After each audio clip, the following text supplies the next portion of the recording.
আসসালামু আলাইকুম সবাইকে। আশা করি সবাই ভালো আছেন। আলহামদুলিল্লাহ আমিও ভালো আছি। তো আমি আজকে যেটা রান্না করতেছি ওটা আপনাদেরকে দেখাই দিচ্ছি। তো এখানে গরুর মাংস নিয়ে নিয়েছি। তো এখানে মাংসর থেকে একটু হাড্ডি আর চর্বি টাইপের একটু বেশি, মানে তেল চর্বি, ওগুলো দিয়ে আজকে আমি পেঁপে দিয়ে রান্না করব। তো আমি কিভাবে পেঁপে দিয়ে রান্না করি ওটাই আপনাদেরকে দেখিয়ে দেব। তো এখানে আমি তো মাংসটা বসাই দিচ্ছি। তো এখানে একটু কষা হবে, কষা হয়ে গেলে আমি দেখুন পানিটুকু শুকিয়ে গেছে। তো কোনো পানি দিছিলাম না, মাংসর পানি দিয়ে এতক্ষণ রান্না করছিলাম। তো আর একটু আমি পানি দেবো একটু সিদ্ধ হওয়ার জন্য, কারণ পেঁপে তো খুব তাড়াতাড়ি সিদ্ধ হয়ে যায় আর মাংস তো একটু সিদ্ধ হতে লেট হয়, এজন্য একটু আমি এখানে পানি দিয়ে দিচ্ছি। আর পানিটা দেওয়ার পরে কিছুক্ষণ জাল করে নেব। জাল করে নেওয়ার পরে আমি সেই পেঁপেটা এখানে দেব। তো যতক্ষণ দেয়নি ততক্ষণে কিছু কথা বলি আপনাদেরকে। তো কথাটা হলো, এই এখনকার দুনিয়ায় যে বাচ্চারা বাচ্চারা দেখবেন 100 ভাগ বাচ্চার ভিতরে 99 জন বাচ্চাই মাংস খুবই পছন্দ করে।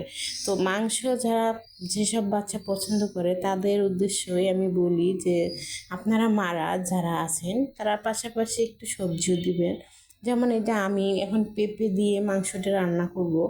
তো সঙ্গে কিন্তু এক পিস পেঁপেও যদি খাওয়াই দেই হয়তো বুঝতে পারবে না। তো পেঁপেটা খাওয়ালে দেখা যাবে ওদের শরীরে কিছুটা হলেও তো পুষ্টি পাবে। তো এরকম করে রান্না করলে কিন্তু ওরা সব কিছুই পাচ্ছে, মাংস পাচ্ছে আবার সবজিটাও খাচ্ছে। তো এভাবে আর কি রান্না করা হয়। তো একটু মশলা আমার কম হয়েছিল, পরে একটু মশলা দিয়ে দিয়েছি। দেখুন এখনও ভালো করে মিক্স হয়নি মশলাটা। কয়েকটা আমি এখানে পটল দিয়ে দিয়েছি, মানে 2-3টা পটল দিয়ে দিয়েছি। তো আমার মেয়ের খুব পছন্দ পটল, যার কারণে এখানে দিয়ে দিয়েছি। আর মাংস দিয়ে কিন্তু পটল রান্না করলে খারাপ হয় না, খুবই মজা হয়। তো আমরা অবশ্যই খাই, কে কে খান কে খান না তা আমি জানি না। তো কেউ যদি খান পছন্দ হয় তাহলে কমেন্ট বক্সে আমার বলে যাবেন যে আমরা পটল দিয়ে মাংস পছন্দ করি। তারপর তো আমি সিদ্ধ করার জন্য এখানে পানি দিয়ে দিয়েছি। সিদ্ধ আমার কষা হয়ে গেছে, সিদ্ধ আর ঝোলের জন্য এতটুকু আমি পানি দিয়ে দিয়েছি। তো এখন জাল করে নেব।